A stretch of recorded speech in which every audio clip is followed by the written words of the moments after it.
दोस्तों, क्या आप लोग जानते हैं मन क्या है और हमारा मन काम कैसे करता है?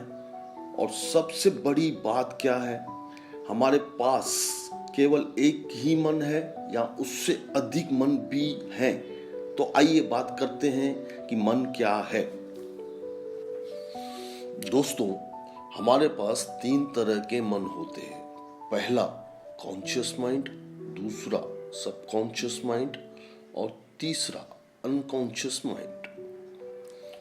इन तीनों का काम अलग अलग भी होता है और एक साथ मिलकर भी होता है। अब हम एक एक करके हम इन तीनों को समझेंगे।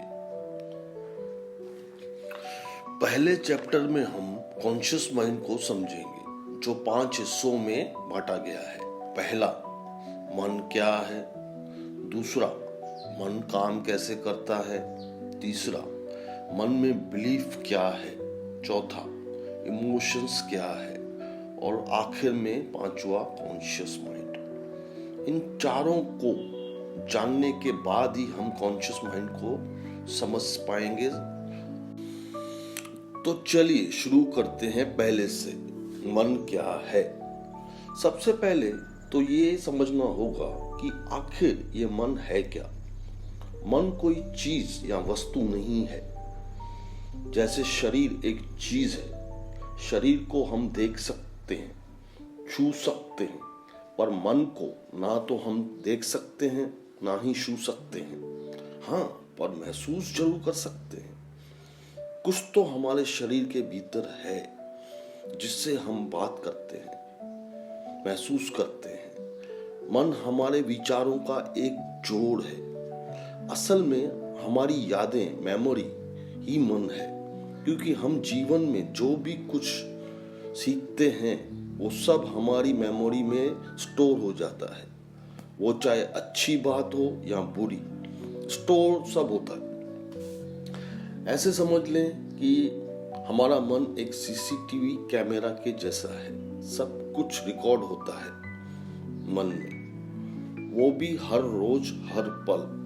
हम कुछ नया सीखते हैं और रिकॉर्ड करते हैं मेमोरी में। दूसरा, मन काम कैसे करता है।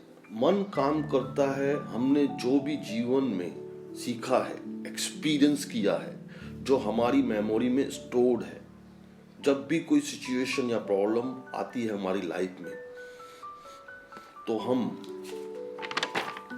पहले कभी ऐसी सेम प्रॉब्लम को हल किया है, तब हम अपनी कल्पना की शक्ति से उस सिचुएशन को याद करते हैं और तुरंत मेमोरी से वो सिचुएशन की सारी यादें आंखों के सामने आ जाती है। और जो कुछ भी आपने उस सिचुएशन से सीखा होता है, वो अनुभव भी आपको महसूस होना शुरू हो जाता है। सिंपल और सरल भाषा में यूं कहें, आप अपनी स्टोर्ड मेमोरी का यूज करते हैं कोई भी फैसला लेने से पहले। तीसरा, बिलीफ। बिलीफ का मतलब होता है जिस बात को आप मानते हो पर जानते नहीं हो। आपको खुद को कोई भी अनुभव नहीं है, बस दूसरों के कहने से ही आप भी मानते हो कि वो बात सच है।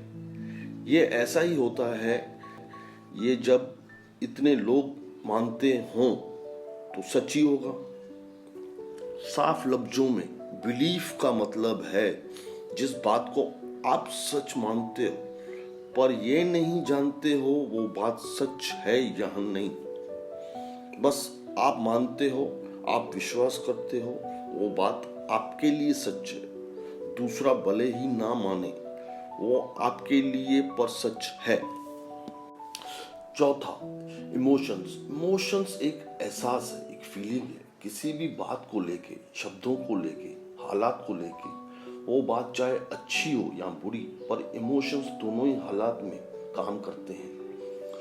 ऐसे समझ लें कि positive and negative emotions. Positive emotions होते हैं तो वो खुशी, प्यार, अपनापन का माहौल पैदा करते हैं।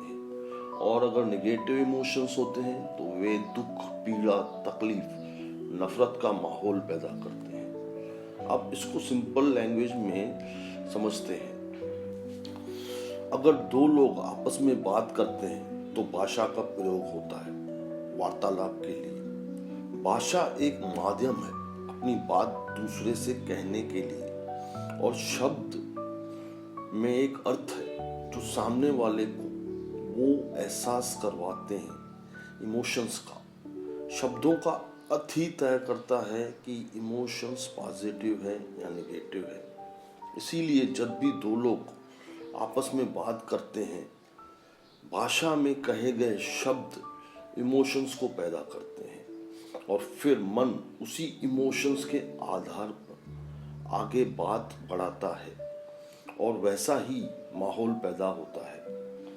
अगर भाषा प्यार की हो तो शब्द से कहे हुए अल्फाजों से पॉजिटिव माहौल बनता है। अगर नफरत की भाषा होगी तो निगेटिव माहौल पैदा होगा। 5वां, कॉन्शियस माइंड। अब आप सब लोग ये समझ गए हैं कि मन क्या है और कैसे काम करता है।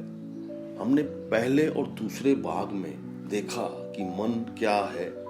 मन एक विचारों का जोड़ है और वो सारे विचार हमारी मेमोरी में स्टोर होते हैं। जब भी कोई पुराने काम के अनुभव को मन याद करता है तो मन हमारे मेमोरी से वो याद करता है और वो बात उसी वक्त हमारे आंखों के सामने आ जाती है। तीसरे पार्ट में हमने देखा बिलीफ क्या है। बिलीफ के आधार पे भी कुछ हम लोग जीवन के फैसले करते हैं। जो बात सिर्फ हमारे लिए सच है पर दूसरों के लिए है या नहीं, उसके साथ हमारा कोई मतलब नहीं है। चौथे पार्ट में देखा कि कैसे हमारे इमोशंस पैदा होते हैं और कैसे वे इमोशंस माहौल पैदा करते हैं। अगर वो इमोशंस पॉजिटिव होते हैं तो पॉजिटिव माहौल पैदा होता है और अगर नेगेटिव इमोशंस होते हैं तो नेगेटिव माहौल पैदा होता है।